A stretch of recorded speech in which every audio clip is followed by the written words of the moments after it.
আমি প্রলয়। সবে দুদিন হলো আমার মাধ্যমিক পরীক্ষা শেষ হয়েছে। এখন প্রায় 1 মাস ছুটি, কিন্তু কি করে সময় কাটাবো তাই ভাবতে ভাবতে জানলা দিয়ে দেখতে পেলাম পচাদা দোকান খুলছে। এইদিকে আবার বাইরে মেঘ করে এসছে, মনে হচ্ছে বৃষ্টি আসবে। তাই বেশি কিছু না ভেবে তাড়াতাড়ি চলে গেলাম পচাদার চায়ের দোকানে চা আর তেলে ভাজা খেতে। পচাদা, একটা হালকা করে চিনি দিয়ে চা দাও তো। হ্যাঁ বস, দিচ্ছি। তাড়াতাড়ি দাও, বৃষ্টি নামলে আর বাড়ি ফিরতে পারবো না। হ্যাঁ, যা গুমট গরম পড়েছে আর বিদ্যুৎ চমকাচ্ছে, মনে হচ্ছে সমসমে বৃষ্টি আসবে। এই যে নাও তোমার চা। দোকানে বসে গরম চায়ে কয়েক চুমুক দিতে না দিতেই ঝমঝমিয়ে বৃষ্টি নেমে এলো। এদিকে আমি বাড়ি থেকে ছাতাটাও আনতে ভুলে গেছি। তাই বৃষ্টির আমেজ নিতে নিতে আর তেলে ভাজা খেতে খেতে পচাদার সাথে গল্প করতে থাকলাম। তারপর বলো, পরীক্ষা কেমন হলো? হ্যাঁ, ভালোই হয়েছে। কিন্তু তোমার মুখ দেখে তো সেটা মনে হচ্ছে না। মন খারাপ? না, তেমন কিছু না, কিন্তু এখন প্রায় 1 মাস ছুটি, কি করব তাই ভাবছি। কেন, তোমার লেখালেখির কি হইল? তুমি তো বেশ ভালোই গল্প লেখো। লেখালেখি তো ভালোই চলছে, কিন্তু এই বদ্ধ কামরার ঘরে বসে সেরকম কোনো ভালো গল্প মাথায় আসছে না। তুমি বরং এক কাজ করো, আমার দেশের বাড়ি থেকে ঘুরে এসো। গ্রামের মুক্ত পরিবেশে কদিন কাটালে তোমার মন ভালো হয়ে যাবে, ভালো ভালো গল্প মাথায় চলে আসবে। আচ্ছা, তোমাদের গ্রামে দেশি মুরগির ডিম পাওয়া যাবে? দেশি মুরগি, দেশি হাঁস, দেশি পাঠা, কি চাই বলো, সব পাওয়া যাবে। এরই মধ্যে বাইরের বৃষ্টি থেমে বেশ একটা ঠান্ডা ঠান্ডা পরিবেশ তৈরি হয়েছে, কিন্তু দেশি মুরগি আর গ্রাম বাংলার কথা শুনে আমি আর দোকান ছেড়ে যেতে পারলাম না। তাই 2-3 কাপ চা খাওয়ার পরও আরও 1 কাপ চা চাইলাম। অন্যদিকে রাত হয়ে গেছে, পচাদা এবার দোকান বন্ধ করে দেবে। তাহলে পচাদা বলো, তোমার দেশের বাড়ি কি করে যাব? আমার গ্রামের নাম হলো মাথা ভাঙা। কাল সকালে ট্রেন ধরলে ওই বিকেলের মধ্যে পৌঁছে যাবে। কিন্তু একটা সমস্যা আছে। কি সমস্যা? আমার বাড়িতে তো কেউ নেই, ওই তোমায় নিজেকেই রান্না করে খেতে হবে, আর না হয় সামনের বাজারে দোকান আছে, সেখান থেকে খাবার কিনে এনে খেতে হবে। আরে কোনো অসুবিধাই নেই, আমি ঠিক ব্যবস্থা করে নেব। তাহলে আর কি, আজ রাতের মধ্যে ব্যাগ গুছিয়ে ফেলো, আর কাল সকালে যাওয়ার সময় আমার থেকে বাড়ির চাবিটা নিও।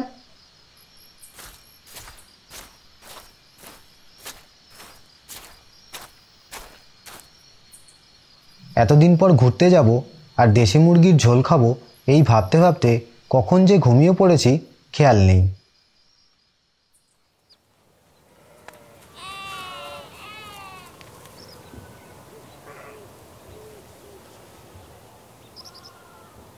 সকালবেলায় ঘুম থেকে উঠে তাড়াতাড়ি রেডি হয়ে বারবার জানলা দিয়ে দেখছি পচাদা দোকান খুলল কিনা। আসলে ঘুরতে যাওয়ার আনন্দে আজ একটু আগেই উঠে পড়েছি। কিছুক্ষণ অপেক্ষা করার পর চলে গেলাম পচাদার দোকানে। দেখি পচাদা এগিয়ে আসছে। কি ব্যাপার পচাদা, এত দেরি করে? আরে এতটা পথ যাবে, তাই ভাবলাম তোমার জন্য একটু লুচি আর একটু তরকারি করে নিয়ে আসি। এই নাও বাড়ির চাবি আর গরম গরম লুচি তরকারি। আরে এসবের আবার কি দরকার ছিল? তারপর ট্রেনে করে গ্রাম বাংলার মাঠঘাট আর গাছপালা দেখতে দেখতে যেতে থাকলাম। এতদিন পর 4 দেওয়ালের বাইরে বেরিয়ে মনটা বেশ ভালো লাগছে।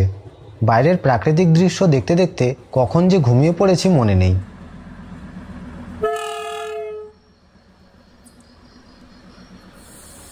চোখ খুলতেই দেখতে পেলাম ট্রেন মাথাভাঙা স্টেশনে ঢুকছে। এতটাই দূর যে পৌঁছাতে পৌঁছাতে রাত হয়ে গেছে। ট্রেন থেকে নেমে দেখি আশপাশটা গুটগুটে অন্ধকার। এমনিতেই গ্রামের দিকে সবাই তাড়াতাড়ি ঘুমিয়ে পড়ে, কিন্তু স্টেশনেও কাউকে না দেখতে পেয়ে একটু অবাক হলাম। বাইরে বেরিয়েও কাউকে দেখতে পেলাম না। একটা ভ্যান রিক্সা কিছুই নেই, কিন্তু এখনও যে অনেকটা পথ যেতে হবে। পচাদা বলেছিল বাঁশবাগান পেরিয়ে গ্রামের শেষ মাথায় তার বাড়ি। কি করব বুঝতে না পেরে একা একাই গ্রামের মেঠো পথ ধরে হাঁটতে থাকলাম। কিছুটা পথ যাওয়ার পরে একজন ভ্যানওয়ালাকে দেখতে পেলাম। দাদা যাবেন? ওইদিকে যাব। ওইদিকে? কিন্তু বাবু, আপনাকে দেখে তো এই গ্রামের মনে হচ্ছে না। আমি প্রলয়, শহর থেকে এসছি। এই গ্রামে কটা দিন থাকবো। কিন্তু বাবু, ওইদিকে কোনো হোটেল নেই? এই স্টেশনের দিকে একটা ছিল, তবে অনেকদিন হলো সেটা বন্ধ হয়ে গেছে। না না, আমি ওই বাঁশবাগান পেরিয়ে শেষ মাথায় যে বাড়িটা আছে সেইখানে থাকবো। ও, ওই বাড়িটা? ওটা তো পচার বাড়ি, কিন্তু ও তো এখন আর এই গ্রামে থাকে না। শুনেছি শহরে গিয়ে নাকি চায়ের দোকান দিছে। হ্যাঁ, আমি ওইখান থেকেই এসছি। পচাদাই আমাকে পাঠিয়েছে। ও, তুমি পচার বন্ধু? কিন্তু এই রাত্রের বেলায় ওই দিকে তো কেউ যায় না বাবু। আচ্ছা, আমি বেশি ভাড়া দেবো। আপনি যদি ছেড়ে দেন আমার বড় উপকার হয়। আচ্ছা বেশ, চলেন। তবে মাঝ রাস্তায় যদি কোনো অসুবিধা হয় তাহলে কিন্তু আমি আর যাব না। বাকিটা পথ কিন্তু আপনাকে একাই যেতে হবে। লোকটার এরকম অদ্ভুত কথা শুনে একটু অবাক হলাম। তারপর গ্রামের মেঠো পথ ধরে যেতে থাকলাম। চারিদিক গুটগুটে অন্ধকার আর ঝিঝি পোকার ডাক, তার সাথে গ্রামের মিষ্টি বাতাসে প্রাণটা জুড়িয়ে গেল। রাতেই যদি এত সুন্দর হয় তাহলে সকালে তো আরো সুন্দর লাগবে। এমন সময় ভ্যানালা কাকু বললেন, বাবু, মনে হয় গ্রামে আপনি প্রথমবার এলেন, আগে কখনো আসেননি না? হ্যাঁ, সেই ছোটবেলায় একবার মামার বাড়ির গ্রামে গেছিলাম, তারপর আর গ্রামের দিকে যাওয়া হয়নি। আচ্ছা বাবু, পয়সা কেমন আছে? কেমন চলছে দোকানপাট? ভালোই চলছে। আগে তো বেড়ার দোকান ছিল, এখন পাকা দোকান বানিয়েছে। বেশ ভালো। ওর হাতে তেলে ভাজা এখনো মুখে লেগে আছে। হ্যাঁ, আমাদের ওখানে সবাই তো ওই তেলে ভাজা খাওয়ার জন্যই আসে। যাকটাও ভালো। পয়সা আর আমি এই গ্রামের স্কুলে একসাথেই পড়তাম।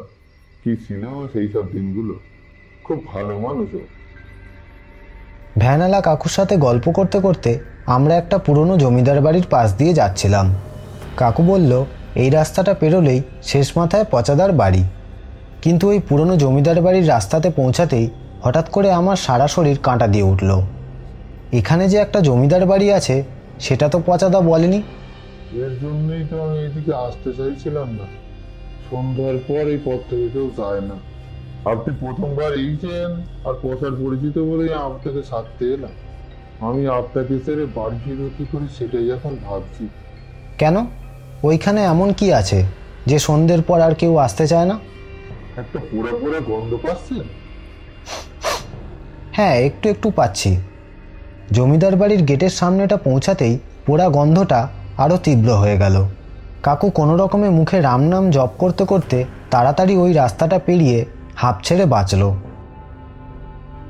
তার কিছুটা পথ যাওয়ার পরে গ্রামের এক প্রান্তে একটা কুঁড়ে ঘরের সামনে আমাকে নামিয়ে দিল। এই যে বাবু, এই হলো পচার বাড়ি। আপনাকে কি বলে যে ধন্যবাদ জানাবো। আচ্ছা, কত ভাড়া হয়েছে বলুন? না না, টাকা লাগবে না। আর বাবু একটু সাবধানে। আপনি পোড়া গন্ধ শুকিয়েছেন, তাই ভুল করেও যেন রাতে কেউ ডাকলে বাইরে বেরোবেন। আমি চলি। কি অদ্ভুত লোক রে বাবা, টাকা না নিয়ে মুখে রাম নাম জপ করতে করতে চলে গেল। আমি তালা খুলে একটি মোমবাতি জ্বালিয়ে ঘরের ভেতরে ঢুকলাম। ভেবেছিলাম আজ রাতে স্টেশনের কোনো দোকান থেকে খাবার খেয়ে নেব, কিন্তু কোনো দোকান খোলা না পাওয়ায় কিছুই কিনতে পারিনি। কি আর করব, তাই একটু জল খেয়ে শুয়ে পড়লাম। কিন্তু ওই পোড়া গন্ধটা এখনও নাকে লেগে আছে। এরই মধ্যে বাইরে বৃষ্টি শুরু হয়ে গেল। ট্রেনে ঘুমানোর ফলে এখন আর ঘুম আসছে না, তাই ঘরের জানলা দিয়ে বাইরের প্রাকৃতিক সৌন্দর্য দেখতে থাকলাম। আস্তে আস্তে কখন যে ঘুমিয়ে পড়েছি খেয়াল নেই।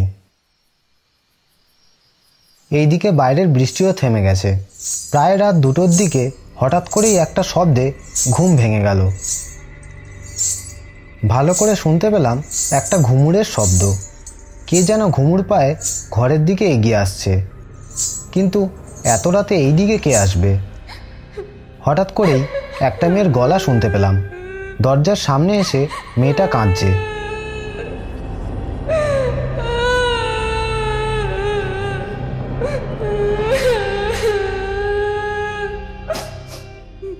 আমি কিছুক্ষণ চুপচাপ থাকার পর ভাবলাম দরজাটা খুলি। তারপর ভ্যানালা কাকুর কথা মনে পড়ে গেল। হঠাৎ করেই কে যেন দরজা ধাক্কাচ্ছে। আমি জিজ্ঞেস করলাম, কে কে ওখানে? আমার গলার আওয়াজ পেতেই মেয়েটা একটা বিরাট গোঙানি শব্দ করে বলল, ছাড়বো না, ছাড়বো না, এই গ্রামের কাউকে ছাড়বো না, সব কটাকে মেরে ফেলবো, সব কটাকে।